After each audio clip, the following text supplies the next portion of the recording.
በአሜሪካ ጥቃት ደርሶባት ከሰጠመችው የኢራን የጦር መርከብ ውስጥ የ80 ሰዎች አስከሬን መገኘቱ ተነገረ። በኢራን የጦር መርከብ ላይ የነበሩ 80 ሰዎች አስከሬን መገኘቱን የስሪላንካ መከላከያ ሚኒስቴር ምክትል ሚኒስትር ማርሻል ሃምፓዝ ለቢቢሲ ሲንሃል ተናገሩ። የኢራን የጦር መርከብ በህንድ ውቅያኖስ ላይ የሰጠመችው ከአሜሪካ ጦር በደረሰባት ጥቃት መሆኑን የመከላከያ ሚኒስትር ሄግስት ተናግረዋል። የስሪላንካ ምክትል ውጭ ጉዳይ ሚኒስትሩ ለሀገር ውስጥ መገናኛ ብዙሃን በህንድ ውቅያኖስ ጥቃት የደረሰባት መርከብ ላይ የነበሩ ቢያንስ 80 ሰዎች መሞታቸውን መናገራቸውን ሮይተርስ ዘግቧል። የስሪላንካ ባህር ኃይል ቃል አቀባይ ሰነዶች እንደሚያሳዩት 180 ሰዎች በመርከቧ ላይ ነበሩም ብለዋል። የስሪላንካ ባህር ኃይል ቀደም ሲል ከኢራን የጦር መርከብ የድረሱልኝ ጥሪ ተቀብሎ የ32 ሰዎች ህይወት ማትረፍም ችሏል። ኢራን ከዚህ የበለጠ ግዙፍ ጥቃት ይጠብቃታል ስትል አሜሪካ አስጠነቀቀች። የአሜሪካ የመከላከያ ሚኒስትር ፔት ሄግስትና የጦር ኃይላቸው የጋራ ጠቅላይ ኤታማዦር ሹም ዳን ኬይን በኢራን ላይ እየተካሄደ ስላለው ወታደራዊ ዘመቻ ቨርጂኒያ ከሚገኘው የፔንታገን ዋና ጽሕፈት ቤት መግለጫ ሰጥተዋል። የመከላከያ ሚኒስትሩ የአሜሪካ ጦር ኃይል በህንድ ውቅያኖስ ላይ አንድ የኢራን የጦር መርከብ በውሃ ውስጥ የሚምዘገዘግ ሚሳኤል በመጠቀም ማስመጡን ተናግረዋል። የኢራን መንግስት ተሸንፏል ያሉት የመከላከያ ሚኒስትሩ አሜሪካ በማያጠራጥር ሁኔታ ያለ ርህራሄ ከባድ ጉዳት በማድረስ እያሸነፈች ነውም ብለዋል። ተጨማሪ ወታደራዊ እርምጃዎች በኢራን ላይ እንደሚወሰድ ጠቅሰው የበለጠና ግዙፍ የጥቃት ማዕበል በኢራን ላይ እየመጣ ነው ሲሉ አስጠንቅቀዋል። የአሜሪካ ጦር ጠቅላይ ኤታማዦር ሹም ዳን ኬን በበኩላቸው የሰራዊት ጥቃት ወደ ምድር እየተስፋፋ ወደ ኢራን ግዛት ጠልቆ እየገባ ነው ሲሉም ስለ ጥቃቱ መጠናከሩን አመልክተዋል። የመከላከያ ሚኒስትሩ ፒት ሄግስት ኢራን ፕሬዝዳንት ትራምፕን ለመግደል ሞክራለች በማለትም ከሰዋል። ነገር ግን አሜሪካ ለመግደል ሙከራውን ያደረገውን ቡድን መሪ አድና ገድላለችም ሲሉ ጠቅሰዋል። ኢራን ውስጥ 150 በላይ ሰዎች የተገደሉበት በሴቶች ትምህርት ቤት ላይ ስለተፈጸመው ጥቃት ተጠይቀው የመከላከያ ሚኒስትሩ በሰጡት ምላሽ ምርመራ እየተደረገ ነው ሲሉ መልሰዋል። ነገር ግን ጥቃቱ በእስራኤል ወይስ በአሜሪካ መፈጸሙን እንዲናገሩ ከጋዜጠኞች ቢጠየቁም ፈቃደኛ ሳይሆኑ ቀርተዋል። ኢራን ጥቃት ከተከፈተባት በኋላ ከአሜሪካ ጋር ለድርድር መቀመጥ እንደማትፈልግና ረጅም ጊዜ ለሚቆይ ጦርነት እየተዘጋጀች መሆኗን የሟች ጠቅላይ መሪ አሊ ሀሚኒ አማካሪ ተናገሩ።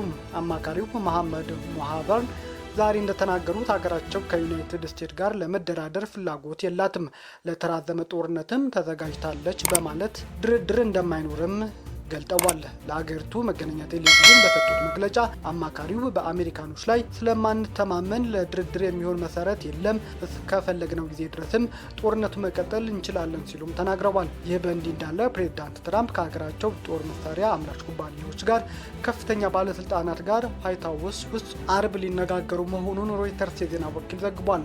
በስብሰባው አሜሪካ በኢራን ላይ የከፈተችውን ጥቃት ተከትሎ የነበራት ከፍተኛ መጠን ያለው የተተኳሾች ክምችት እየቀነሰ በመምጣቱ ኩባንያዎቹ ምርታቸውን እንዲጨምሩ ለማድረግ የታሰበ ውይይት መሆኑን ተነግሯል።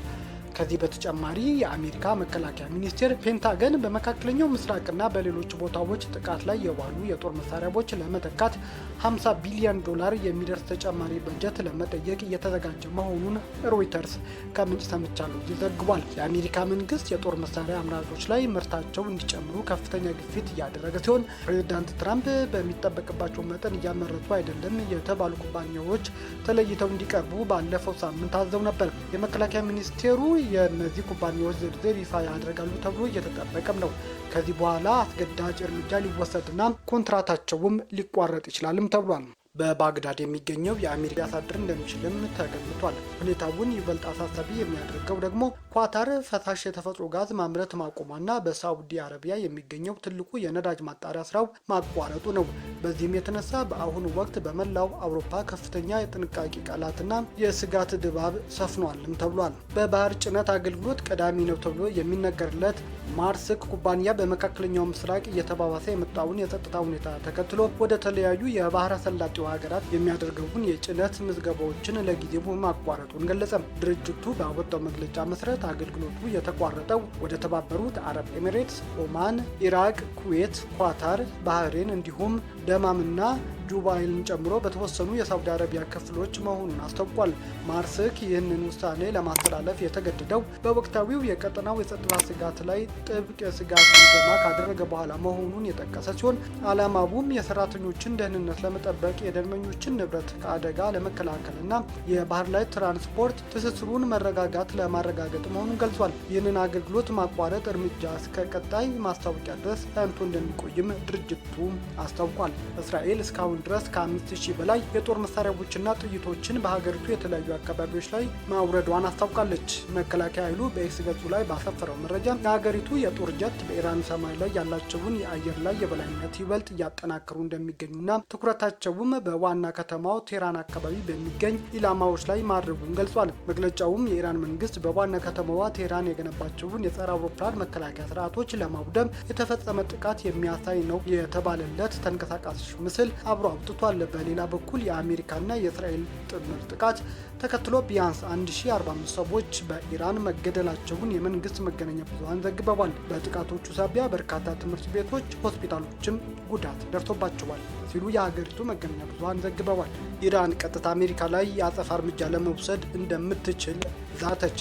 በቻይና የኢራን አምባሳደር አብዱል ረዛ ራህማኒ ሀገራቸው በአሜሪካና በእስራኤል ላይ በዓለም ዙሪያ እንዲሁም ከተቻለ እስከ አሜሪካ ዋናው ምድር የሚደርስ የአጸፋ እርምጃ እንደምትወስድ አስጠንቅቀዋል። አምባሳደሩ ዛሬ ዕለት በቤጂንግ ለፎኔክስ ቲቪ በሰጡት ቃለ ምልልስ አሜሪካና እስራኤል በኢራን ላይ የከፈቱት ጥቃት ክፉኛ ኮንነዋል። ጥቃቱ የተፈጸመው በሁለቱ ሀገራት መካከል በነበረው ድርድር ላይ መሻሻሎች እየታየ በነበረበት ወቅት መሆኑን ጠቅሰው ድርጊቱ የጉልበተኝነት ፖለቲካና ግልጽ ትንኮሳ አጣጥለውታል። የኢራን መንፈሳዊ መሪ አያቶላ ሀሚኒ መሞታቸው ተከትሎ በቻይና የሚገኘው የኢራን ኤምባሲ ሰንደቅ ዓላማው ዝቅ አድርጎም በማውለብለብ ሀዘኑን ገልጿል። ግጭቱ 5ኛ ቀኑ በያዘበት በዚህ ወቅት አሜሪካና በእስራኤል በኢራን ውስጥ በሚገኙ ኢላማዎች ላይ ለ4 ተከታታይ ቀናት የአየር ድብደባም እየፈጸሙ ነው። ኢራን ከአሜሪካ ጋር እያደረገች የነበረው የኒኩሌር ድርድር እንደ ሪል ስቴት ድርድር አይነት ነበር ስትል አጣጣለች። የኢራን የውጭ ጉዳይ ሚኒስትር አባስ አግራቺ በማህበራዊ ሚዲያ ገጻቸው በለጠፉት ጽሁፍ የአሜሪካ ፕሬዝዳንት ዶናልድ ትራምፕ በክፋት ተነስተው የድርድር ጠረጴዛውን በቦምብ ደብድበዋል ሲሉ ከሰሱ። ውስብስብ የሆነው የኒኩሌር ድርድሮች እንደ ሪል ስቴት ንግድ ሲይዙ ትልቅ ውሸቶች እውነትን በሚያደርጉት ጊዜ መሬት የማይወርድ ነገሮች በፍጹም ሊሳካ አይችልም ብለዋል። ውጤቱስ በክፋት ተነሳስተው የድርድር ጠረጴዛውን በቦምብ ደብድበዋል በማለት ጽፈዋል። ጦርነቱ ከመጀመሩ ከቀና አስቀድሞ ጄኔቫ ውስጥ ሲደረግ በነበረው ድርድር ቴህራን ከወከሉ ተደራዳሪዎች ዋነኛው የውጭ ጉዳይ ሚኒስትሩ አግራቺ ናቸው። በዚህ የኒውክሌር ድርድር ጥሩ መሻሻሎች እንደተመዘገቡ ተገልጾ የነበረ ቢሆንም ከቀናት በኋላ አሜሪካና እስራኤል ኢራን ላይ ጥቃት በመፈጸም ጠቅላይ መሪው ጨምሮ በርካታ አመራሮችን ገድለዋል። ሐሙስ ዕለት ስዊዘርላንድ ጄኔቫ ላይ በአሜሪካና በኢራን መካከል ድርድር ከተካሄደ በኋላ ቅዳሜ ዕለት ነበር በአሜሪካና በእስራኤል ጥቃት የተከፈተው። የውጭ ጉዳይ ሚኒስትሩ አግራቺ ጨምረው ትራምፕ በዲፕሎማሲና በመረጣቸው የአሜሪካ ሕዝብ ላይ ክህደት ፈጽመዋል በማለትም ኮንነዋል። ሳውዲ አረቢያ ውስጥ የሚገኘው የሲአይኤ ጣቢያ በድሮን መመታቱ ተዘገበ። ሳውዲ አረቢያ 2 ክሩዝ ሚሳኤሎችን ማክሸፉን እየተናገረ መሆኑን ሮይተርስና ኤኤፍፒ ዘግበዋል።